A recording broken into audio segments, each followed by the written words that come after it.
여러분들을 환영하고 축복하고 사랑합니다. 우리 옆 사람에게 인사합시다. 사랑합니다. 환영합니다. 인사하세요. 반갑습니다. 오늘은 추수감사절인데요. 여러분 하나님께 감사할 일이 너무 많죠. 정말 모든 것, 우리 찰스 스펄전 목사님 말씀하신 것처럼 모든 것이 감사의 제목입니다. 정말 하나님이 지켜주시지 않으셨으면 우리가 지금까지 올 수가 없었죠. 우리 고난당하고 어려운 일이 있다 할지라도 정말 감사할 때 또 감사거리가 생기는 줄 믿으시기 바랍니다. 오늘 말씀 제목은 그가 그 사자를 너보다 앞서 보내실지라, 그가 그 사자를 너보다 앞서 보내실지라 라는 제목으로 말씀을 전하겠습니다. 여러분, 이 땅에서 가장 중요한 게 무엇일까요? 여러분 뭐라고 생각하세요? 가장 중요한 것. 그 중요한 가치를 붙들고 사람들은 살아가겠죠. 여러분 돈일까요? 명예입니까? 여러분 세상에서 가장 중요한 가치, 중요한 것은 바로 사람입니다. 사람. 사람이 바로 하나님의 소망이고 대안이죠. 그래서 우리 가정에서는 남편은 부인에게 또 부인은 남편에게 이렇게 얘기해 줘야 돼요. 당신이 제일 중요한 거야. 당신이 제일 중요해. 이렇게 얘기하시기 바랍니다. 여러분 하나님께서는 사람을 통해서 일하시죠. 그러므로 사람 하나가 잘 세워지면 놀라운 일들이 벌어지기도 하고 또 잘못 세워지면 참 어려워지고 힘들어집니다. 그래서 하나님께서는 항상 신실한 사람에 대한 갈증이 있으세요. 그리고 복음을 통해서 이렇게 잘 준비된 충성스러운 사람들을 늘 찾고 계십니다. 잠언 25장 13절 말씀 보니까 충성된 사자는 그를 보낸 이에게 마치 추수하는 날의 얼음 냉수 같아서 능히 그 주인의 마음을 시원케 하느니라. 여러분 충성된 사람들, 충성된 일꾼은 하나님의 마음을 시원케 한다는 거죠. 그런데 문제는 이런 충성스러운 사람들을 잘 만나기가 어렵다는 거예요. 여러분 오늘 본문 말씀에는 아브라함이 자기 아들 이삭의 배우자를 구해주기 위해서 한 신실한 종을 택해서 자기 친족들이 있는 곳으로 보내는 그런 내용이 나오고 있어요. 그리고 이제 1절은 이렇게 시작을 합니다. 아브라함의 나이가 많아 늙었고 여호와께서 그에게 범사에 복을 주셨더라. 지난주 우리는 아브라함의 아내가 이제 소천한 것을 봤죠.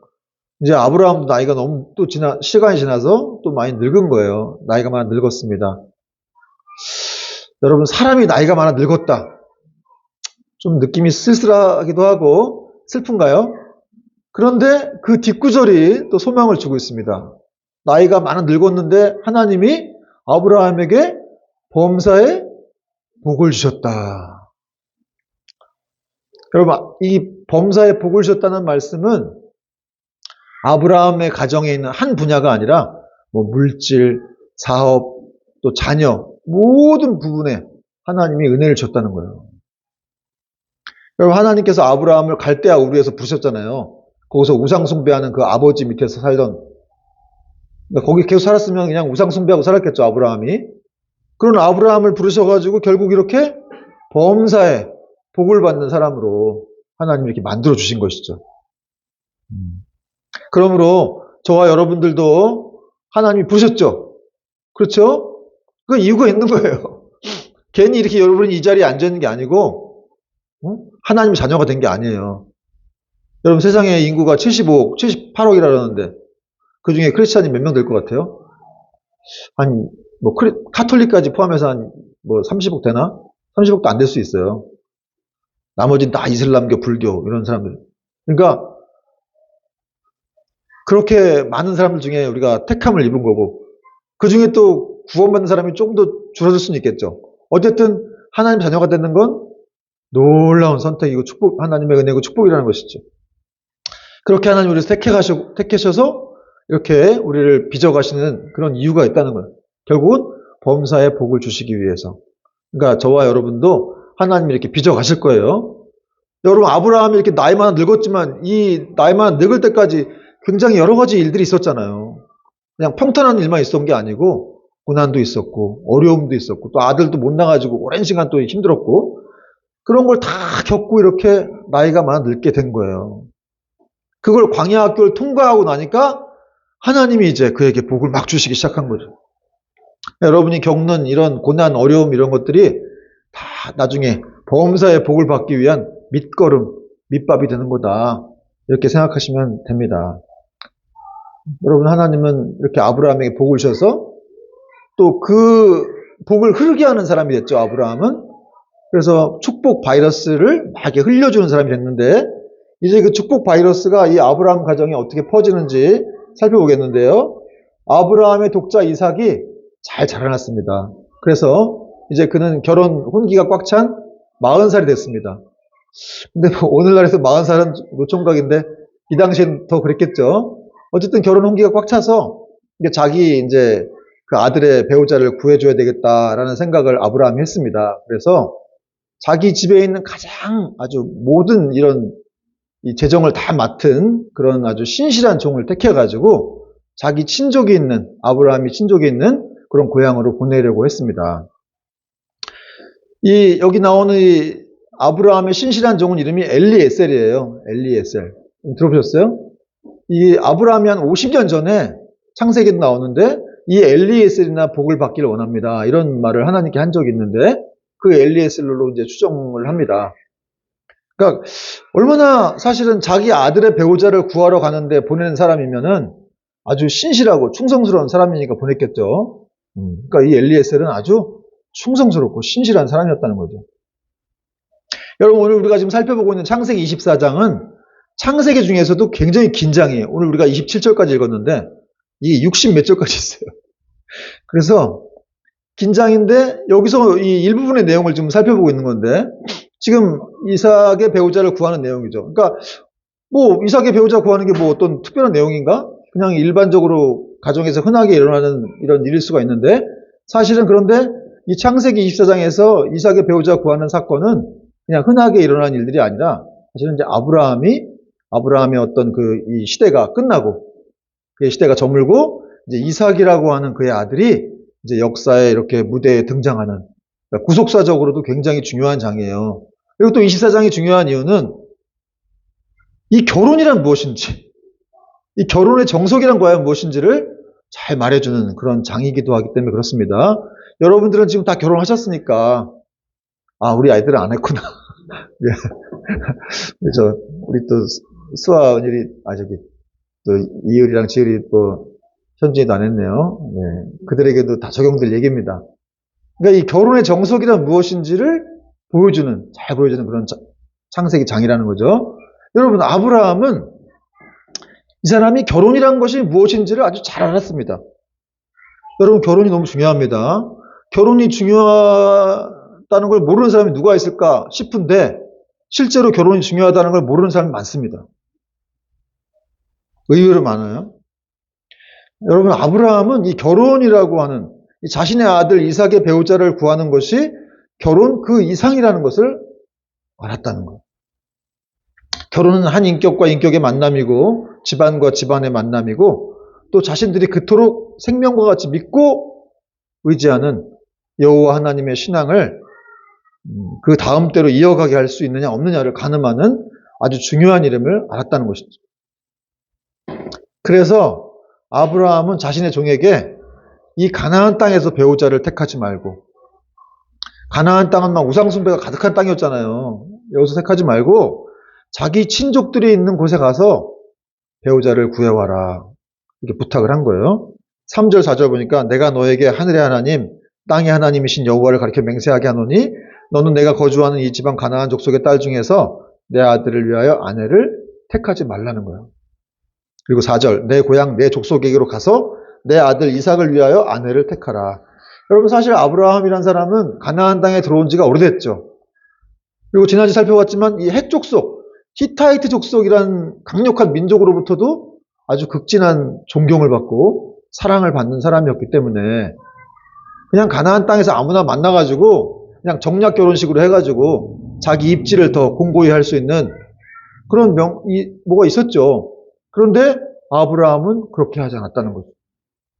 왜냐하면 이 불신 결혼을 하게 되면 자신이 그렇게도 사랑하고 또 신실하게 섬겼던 하나님에 대한 신앙을 잃어버릴 수도 있다고 생각하기 때문에 그렇습니다.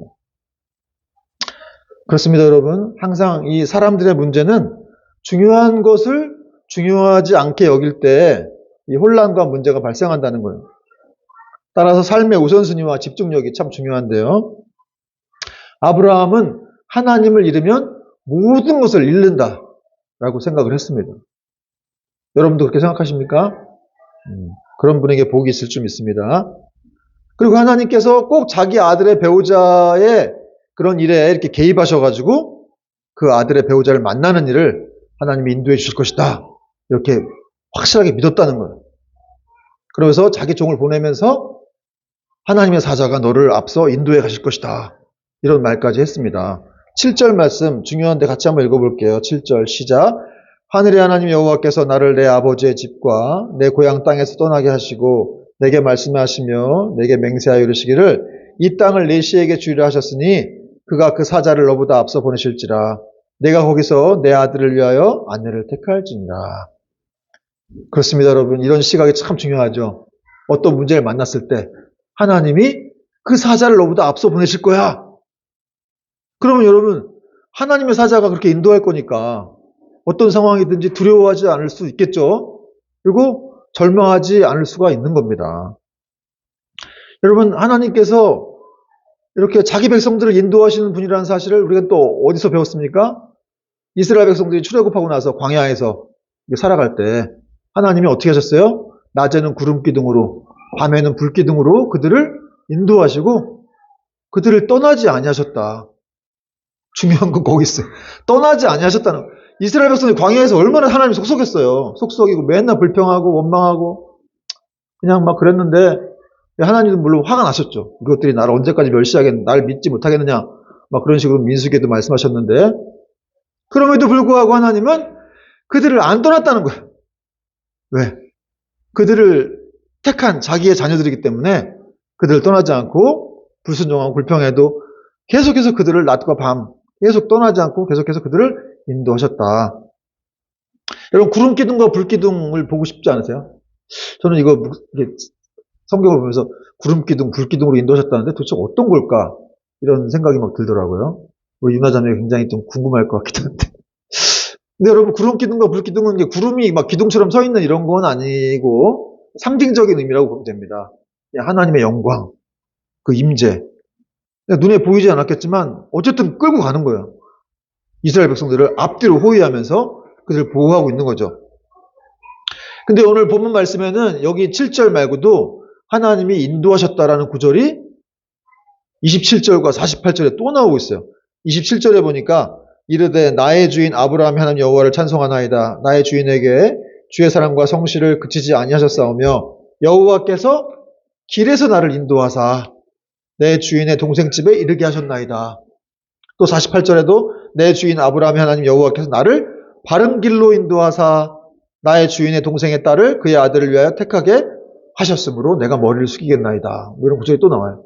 여러분, 지금 몇 번씩이나 한 본문에 3번씩이나 하나님이 나를 인도하셨다. 그러므로 여러분, 하나님은 자기 백성을 인도하시는 분이라는 거예요. 여러분, 우리가 진짜 어딥니까? 음침한 골짜기를, 사망의 음침한 골짜기를 지나갈 때에도 또 거친 광야를 지난다 할지라도 하나님이 우리를 주의 지팡이와 막대기로 보호하시고 또 구름기둥과 불기둥으로 우리를 인도하시는 분이심을 여러분 믿어야 돼요. 눈에 보이지 않는다 할지라도 하나님이 우리를 인도하시는구나. 지금 내 삶이 막 엉터리로 뭔가 지금 막 꼬이고 있어요. 뭐가 안 되는 것 같아. 기도하고 해도 잘 안 되는 것 같아도 하나님은 우리 삶을 인도하고 있다는 사실을 우리가 분명히 믿어야 됩니다. 그러니까 여러분, 또 시편 48편 14절에도 이렇게 말씀하고 있죠. 이 하나님은 영원히 우리 하나님이시니 그가 우리를 죽을 때까지 인도하시리로다. 할렐루야. 여러분, 말씀이 이렇게 명확하게 하나님이 어떤 분인지 말씀하고 있어요. 이 하나님이 죽을 때까지 우리를 인도하신답니다. 그러니까 우리는 감정을 믿는 사람들이 아니라 말씀을 믿는 사람, 말씀. 맨날 여러분의 감정을 믿으면 그 감정 하루에도 12번씩 바뀌는 감정을 그 기분을 어떻게 의지해요? 맨날 바뀌는데. 그러나 하나님은 변하시지 않는 분이시라는 거죠. 그 백성에 대해서 한결같은 분, 신실하시게 영원히 인도하시는 분이라는 사실을. 그래서 그런 신앙에 눈이 뜨이게 되면은 우리는 어떤 상황, 어떤 문제를 만나든지 두려워할 필요가 없어요. 그래가지고 뭐 이거 혹시 안 해가지고 혹시 또 이거 안 하면 나 이거 큰일 나게 되는 거 아니야? 망하는 거 아니야? 내 자녀한테 이런 게 안 했다가 또 얘 잘못되는 거 아니야? 막 이렇게 막 조급해하고 막 뭐 두려워하고 초조해하고 이럴 필요가 없어요. 뭘 찾으려고 더 막 혈안이 돼가지고 막 눈을 부릅뜨고 막 그냥 내 배우자 어딨나 막 뭐 이거 내 복은 어딨나 막 찾아다니고 그럴 필요가 없다는 것이죠. 이런 신앙의 눈이 떠지면 하나님은 인도하시는 분이구나. 그럼 그냥 인도를 구하면 될 거 아니에요. 그죠? 어떤 문제를 만나면 그냥 인도를 구하면 돼요. 하나님은 그런 분이시니까. 오늘 12절에도 보니까 이 아브라함의 종 엘리에셀이 또 하나님의 인도를 구하면서 은혜를 구하는, 기도하는 내용이 나옵니다. 12절. 그거 같이 한번 읽어볼까요? 시작. 그가 이르되 우리 주인 아브라함의 하나님 여호와여 원하건대 오늘 나에게 순조롭게 만나게 하사 내 주인 아브라함에게 은혜를 베푸시옵소서. 자기 배우자도 아닌데 자기 주인의 아들의 배우자 구하는데 순조롭게 만나게 해달라고 기도를 합니다. 이 순조롭게 만나게 해달라는 말은 아주 쉽고 평탄하게 만나게 해달라 이런 말이 아니에요. 원어적인 뜻은 그냥 하나님께 맡긴다는 거예요. 하나님이 뜻하시는 어떤 사람이 있으면 그 사람 주세요. 그럼 내가 감사히 받겠습니다. 주님께 맡깁니다. 이런 말입니다. 여러분 진정 성공하기를 원하는 사람들이 있습니까? 그런 분들은 정말 기도하면서 하나님께 맡기시길 바랍니다. 그 일을 위해서 기도를 해야 되고 문제는 기도하면서도 맡겨야 된다는 거예요. 기도하면서도 못 맡기는 사람도 많이 있어요. 기도하면서 계속 두려워하고 불안해하고.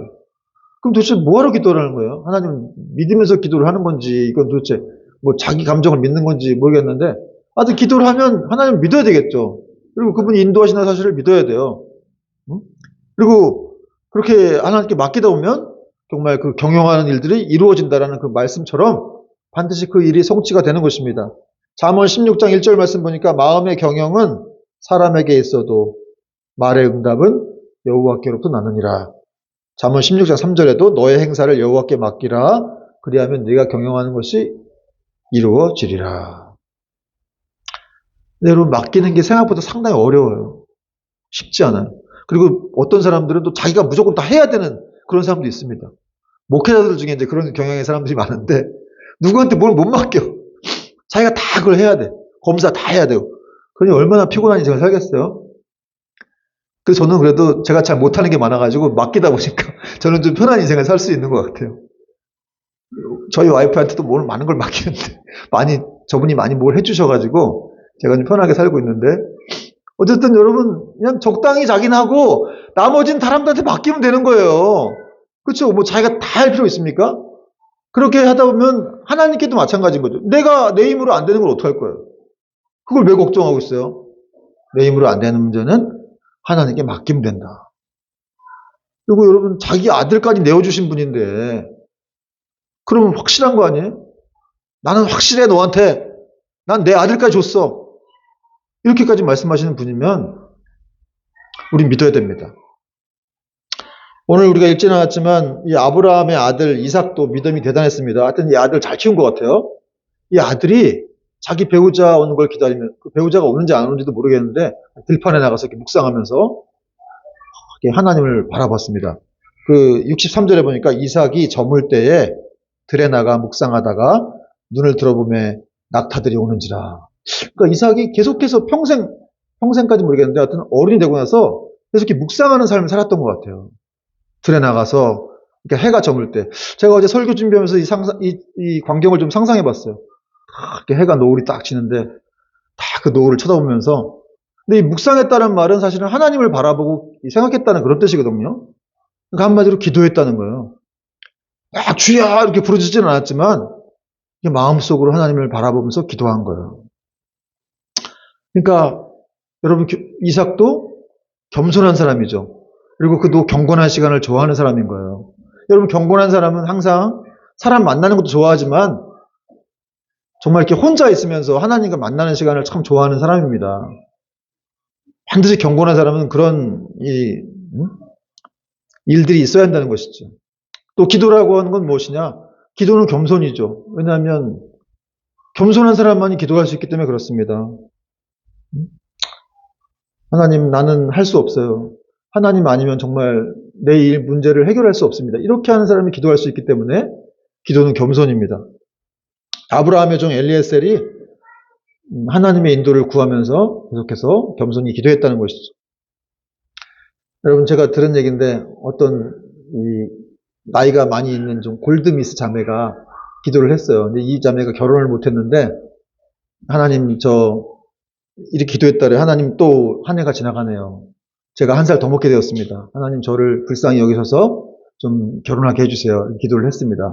그런데 갑자기 어느 날 하늘에서 공수부대가 비행 훈련을 하다가 낙하산을 이렇게 떨어뜨린 거예요. 근데 한 병사가 그 낙하산을 타고 내리다가 이 자매 집에 지붕에 걸린 거예요. 그래가지고 이 자매랑 그 병사가 결혼을 하게 되었다는 사실입니다. 여러분, 한마디로 지금 신랑이 하늘에서 배달된 거예요. 여러분, 우리는 이런 얘기를 좋아하죠. 사실 모든 이런 가정집들마다 이게 우연인 것처럼 보이지만 하나님의 섭리라는 거예요. 모든 가족집들마다 하나님의 섭리가 다 이렇게 있는 거예요. 오늘 또 엘리에셀은 기도할 때 어떤 기도를 했냐면 이 사람이 성품을 위해서 기도했어요. 성품. 이 아브라함의 종 엘리에셀은 이삭의 배필을 구하면서 자신에게도 물을 주고 또 자신이 데리고 온 낙타 10마리에게도 물을 주는 그런 사람이 있으면 하나님, 내가 이 사람을 이삭의 배우자로 알겠습니다. 이런 기도를 또 했다는 거예요. 참 독특하죠? 어쨌든 특별한 섭리를 통해서 이렇게 응답받긴 했는데 어쨌든 이 사람이 기도하는 내용은 참 우리가 배워야 될 부분이 많습니다. 성품을 놓고 기도했다는 거죠. 14절 보니까 한 소녀에게 이르기를 청하건대 너는 물동이를 기울여 나로 마시게 하라 하리니 그의 대답이 마시라. 내가 당신의 낙타에게도 마시게 하리라 하면 그는 주께서 주의 종 이삭을 위하여 정하신 자라. 이로 말미암아 주께서 내 주인에게 은혜 베푸심을 내가 알겠나이다. 여러분, 엘리에셀은 이 아브라함 집안의 며느리가 될 정도가 될 것 같으면 이 정도의 섬김과 또 리더십은 있어야 될 것이다. 이렇게 생각을 하고 좀 어떻게 보면 좀 무리한 기도를 했어요. 왜 무리한 기도냐? 이게 엘리에셀에게 물 주는 건 쉽지만 낙타가 10마리인데 얘네들은 다 물을 주려면 그냥 이 자매가 계속 왔다 갔다 하면서 그 물을 떠와야 될 거 아니에요. 그러니까 사실은 조금 어려운 기도를 한 거예요.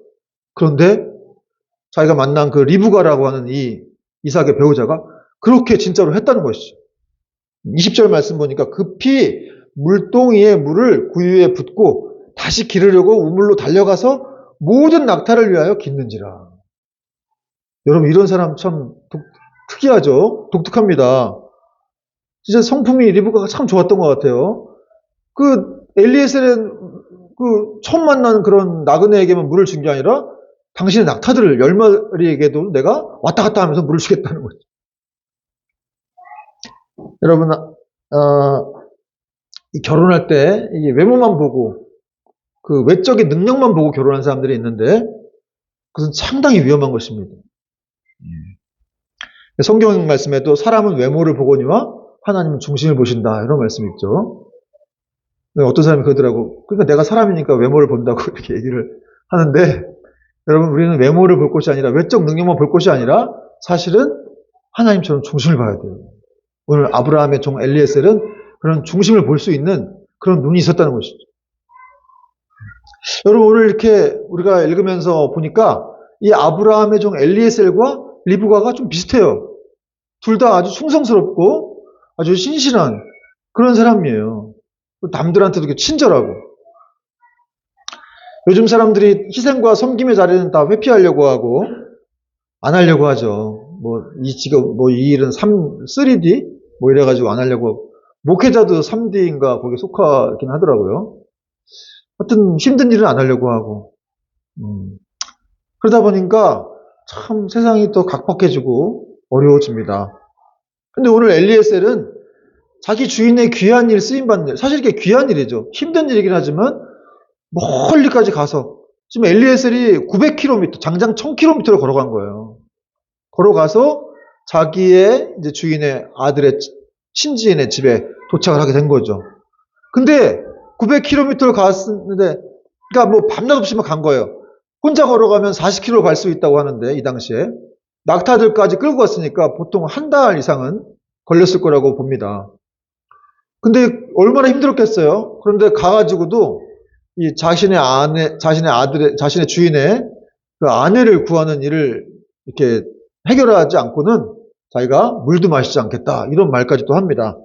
33절에 보니까 그 앞에 음식을 베푸니 이제 이 리브가의 집에 도착해서 그 리브가의 이제 엄마 아빠가 이렇게 뭐 음식을 베풀었더니 안 먹는 거예요. 그 사람이 이르되 내가 내일을 진술하기 전에는 먹지 아니하겠나이다. 얼마나 배가 고프고 막 목이 말랐을 텐데도 이렇게 이 일이 이루어지기 전에는 내가 음식을 먹지 않겠다. 진짜 여러분 한마디로 이 엘리에셀이라는 사람은 감동인 사람이에요. 감동적인 사람. 그렇죠? 정말 이런 종이 있으면 얼마나 참 든든하겠습니까? 여러분 이 시대는 이 엘리에셀과 리브가 같은 사람들이 필요하다는 거죠. 이런 사람들은 어디 가서든지 환영을 받습니다. 여러분 우리는 누구나 다 주님의 종들입니다. 지난주 교회론에서 배웠지만 우리는 주님의 제자죠. 종들이기도 합니다. 고린도전서 4장 1절과 2절 말씀 보니까 사람이 마땅히 우리를 그리스도의 일꾼이요 하나님의 비밀을 맡은 자로 여길지어다 그랬어요. 사람이라면 마땅히 그리스도의 일꾼이요 하나님의 비밀을 맡은 자로 여겨라. 그리고 맡은 자에게 구할 것은 충성이다. 이런 말씀을 사도 바울이 했다는 거죠. 그러므로 맡은 자가 가져야 할 것, 구해야 할 것은 충성이라는 거예요, 여러분. 일꾼 된 사람들은 다른 거는 좀 부족해도 됩니다. 뭐 경험 부족해도 되고 능력이 부족해도 되는데 그러나 신실함과 충성이 없으면 일꾼의 자격이 없다는 거죠. 그러니까 충성이라고 하는 건 한마디로 누가 보거나 안 보거나 이렇게 한결같은 사람을 말합니다. 그래서 여러분 믿음이 있는 사람만이 충성할 수가 있는 거죠. 이 믿음이라는 단어와 충성이라는 단어가 어근이 같아요. 여러분 믿음이 영어로 뭐예요? faith. 충성은 뭡니까? faithful. 이게 어근이 같다는 거예요. 그러니까 믿음과 충성은 뗄래야 뗄 수 없는 그런 관계에 있습니다. 믿음이 있으면 반드시 충성이 따라가는 거예요. 충성스러우면 이 사람은 믿음이 있구나. 이렇게 생각할 수가 있습니다. 그렇다면은 엘리에셀은 왜 이렇게 충성스러웠을까? 궁금하지 않으세요? 궁금해요. 죄송해요. 옛날 유머인데. 왜 이렇게 이 엘리에셀은 이렇게 충성스러웠을까? 그가 원래 충성스러운 사람이었을까? 그럴 수도 있습니다. 그러나 유추해 보건대 이 엘리에셀은 아브라함을 통해서 많이 은혜를 받은 사람이에요. 아브라함의 삶을 보면서 또 그의 신앙을 보면서 어떤 그 자기 자신이 아브라함으로부터 받은 게 너무 많은 거죠. 그렇지 않겠습니까? 그런 주인이니까 이렇게 충성스럽게 하는 거죠. 여러분 정말 받은 은혜가 있다면 우리는 눈물이 나고 감격이 있어야 돼요, 사실은. 여러분 우리도 예수님으로부터 받은 은혜가 너무 크지 않아요? 그분이 우리를 대신해서 채찍에 맞으시고 십자가에 못 박혀 죽으셨습니다. 내가 대신 죽어야 될 그 자리에 예수님이 저주를 다 받으시고 채찍을 다 맞으시고 우리가 나음을 입었고 우리는 구원받아서 멸망에 이르지 않게 되었다는 것이죠. 그러므로 정말 은혜 받은 사람이 맞다면 여러분 우린 주님을 사랑해야 됩니다. 그 은혜를 기억할 수 있어야 되고 또 그분께 죽도록 충성하는 그런 모습들이 우리 안에 있어야 된다는 것이죠. 제가 예전에도 한번 얘기했지만 이 중국의 지하교회 성도들 얘기를 한번 해드렸는데 이 찬송가 한 곡의 가사가 99절까지 있다고 말씀드렸죠. 그래서 찬송가 한 곡 부를 때 여러분 우리는 찬양 부를 때 뭐 15분밖에 못 부르지만 이 사람들은 찬송가 한 곡만 2시간을 불러요. 99절까지 있으니까. 자기들이 만든 것 같아요. 그렇게 99절 그냥 그것도 계속 지루해 하지도 않고 눈물을 흘리면서 이렇게 찬송을 부릅니다. 설교를 4-5시간씩 들어요. 끝나면 또 해달라고. 여러분 이런 곳에 정말 하나님의 임재가 없을까요? 성령님의 임재가 당연히 있지 않겠습니까? 또 1970년대 그 중국의 그 문화 대혁명 당시에도 많은 그리스도인들이 이렇게 핍박당하고 순교를 했는데 그때 얘기를 들어보니까 진짜 대단하더라고요. 성경을 이렇게 걸리면 뺏기게 되니까 그 성경을 다 찢어가지고 여러분 그 쪽복음이라고 그런 말을 하는데 요한복음 같은 경우를 이렇게 성경에서 찢어버린 거예요. 찢어가지고 그 요한복음을 통째로 외웠다 그래요. 왜냐면 이거 갖고 있으면 뺏기니까. 큰 거 들고 다니면 뺏기니까 찢어가지고 요한복음만 갖고 다니면서 그것도 걸릴까봐 통째로 외워서 먹어버렸대요. 먹어버리고. 그리고 성경 욕실에 걸려갖고 뺏기면 이제 무덤 속에 이렇게 파묻어 두었던 성경을 다시 이렇게 파가지고 그 성경이 뭐 몇십 년 이렇게 묻어 있다 보니까 막 곰팡이가 다 슬고 막 너덜너덜해진 그런 성경이겠죠. 그걸 끄집어내고 또 보고 또 보고. 그래서 또 눈물을 흘리고 하나님의 은혜를 감사했다는 것이죠. 여러분, 우리 주님에 대한 사랑과 열정이 식은 성도들은 신앙의 즐거움이 없습니다. 그러나 예수님을 체험한 그리스도인들은 다르죠. 죽음과 같은 고난 속에서도 예수님으로 인해서 즐거워해요. 예수님을 체험하면 예수님의 생명과 접속이 되고 예수님의 축복의 젖줄과 우리는 연결이 되는 것입니다. 그럼 예수님을 체험하면 기독교 신앙이라는 이 난로 위에 하나님의 생명과 능력의 불이 활활 타오르게 되는 것입니다. 혹시 여러분들 중에 나는 지금 생명의 접속이 다 끊어졌다 이렇게 생각되는 분 있습니까? 축복의 젖줄이 이렇게 메마른 분, 그런 분 있습니까? 여러분, 신앙의 즐거움이 사라졌나요? 사실 신앙의 즐거움이 사라지면 삶의 즐거움도 사라졌을 확률이 큽니다. 신앙과 삶이 연결되어 있기 때문에 그렇습니다. 그러나 신앙이 이런 즐거움이 회복되면 우리 삶의 즐거움이 회복되는 거예요. 하나님과 관계가 회복되면 우리 삶도 더 즐거워지고 감사가 넘쳐나는 것입니다. 여러분, 생명의 접속이 끊어진 분들, 또 축복의 젖줄이 마른 분들이 있다면 여러분, 예수 그리스도 안에서 여러분 일어나시기를 축원드립니다. 성령의 힘을 의지해서 우리가 나아가면 된다는 거예요. 그때 하나님의 생명과 그분의 능력을 구체적으로 구하고 또 그 은혜를 체험하게 되면 우리는 다시금 이렇게 비상할 수가 있습니다. 그럼 하나님 말씀하셨죠? 나를 전심으로 찾고 찾는 자들에게 내가 만나주리라. 여러분, 좀 하나님을 찾고 있어요? 먼저 하나님을 우리 찾아오셨잖아요. 그래서 우리가 하나님 찾을 수가 있는 거거든요. 아무나 하나님 찾을 수가 있는 건 아니에요. 하나님 우리를 찾아오셨기 때문에 우리가 그분을 찾을 수가 있는 건데, 하나님은 계속해서 우리가 당신을 찾기를 이렇게 원하신다는 것이죠. 여러분, 인생이 너무 짧아요. 그죠? 참, 어떤 데 슬프기도 한데, 그럼 우리는 무엇을 위해 살아야 되는가? 그런 말이 있어요. 진짜 힘든 일은 고된 일이 아니라 헛된 일이다. 그 말 맞죠? 그 힘든 일이 괴롭다고 하는 사람이 있지만, 사실은 더 괴로운 건 헛된 일인 거예요. 여러분, 이 세상에서 하는 일들이 다 헛되다고 할 수는 없지만, 하나님의 영원한 가치에 비하면 이 세상은 다 썩어서 없어질 그런 일들이기 때문에 헛된 일이라고 할 수가 있는 거죠. 돈만 막 추구하고 성공만 막 추구하는 인생들을 달려가다 보면 그것이 결국 헛된 일이 될 수가 있습니다. 그러므로 여러분, 우리는 하나님 나라와 그분과 또 그 사역을 하면서 그분의 은혜를 구하는 그런 인생을 살아야 될 줄로 믿습니다. 그럴 때 주님께서 우리 인생을 더 붙드시고 또 푸른 초장으로 인도해 주실 것입니다. 제가 마지막으로 이 어떤 CEO들이 이렇게 적은 글인데, 마지막 유언 같은 글들이에요. 찾아봤는데 불치의 병 등으로 인해서 일찍 유명을 달리한 이런 CEO의 유언을 받아가지고 대만의 한 작가가 쓴 글을 이렇게 소개하겠는데, 스티브 잡스의 유언이라고도 알려진 내용이기도 합니다. 근데 어쨌든 그 진위 여부를 떠나서 굉장히 이제 어떤 CEO들이 쓴 건 맞아요. 근데 이 사람들이 정말 이렇게 생각하는구나, 그리고 이렇게 후회를 하는구나 하는 것들을 이제 보여주고 있는데, 제가 한번 읽어볼게요. 나는 사업계에서 성공의 정상에 도달했습니다. 다른 사람들이 볼 때 나의 삶은 최고의 성공입니다. 그러나 이를 떠나서 내게는 기쁨이 없습니다. 지금 이 순간 병상에 누워 나의 평생을 회고해 보니 내가 그토록 자부심을 느꼈던 명예와 부가 임박한 죽음 앞에서는 별것 아니고 무의미해집니다. 신의 숨길과 죽음이 다가오고 있음을 느낄 수 있습니다. 이제 나는 압니다. 부보다 더 중요한 어떤 것을 추구해야 함을 말입니다. 끝없이 부를 추구하면 결국 나 같은 비틀린 개인만을 남기게 됩니다. 신은 우리에게 부가 주는 환상이 아니라 만인이 가진 사랑을 느낄 수 있도록 감각을 주셨습니다. 내 평생에 쌓은 부를 나는 가지고 갈 수가 없습니다. 내가 가지고 갈 수 있는 것은 사랑이 넘쳐나는 추억들 뿐입니다. 그 기억들이야말로 당신을 따르고 당신과 함께하고 당신에게 힘과 빛을 주는 참 재산입니다.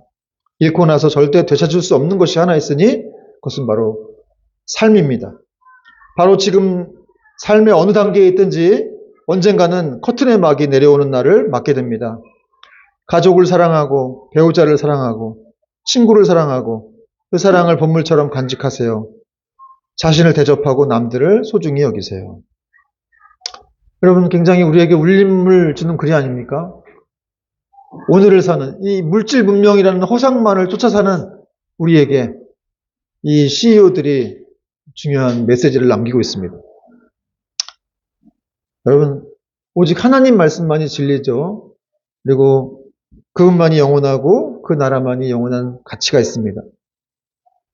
우리의 남은 삶이 오늘 본문의 엘리에세처럼 또 리브가처럼 신실한 일꾼으로 살아가면서 하나님을 기쁘시게 하는 복된 삶이 될 수 있기를 주님의 이름으로 축원을 드립니다. 찬양하고 기도하겠습니다.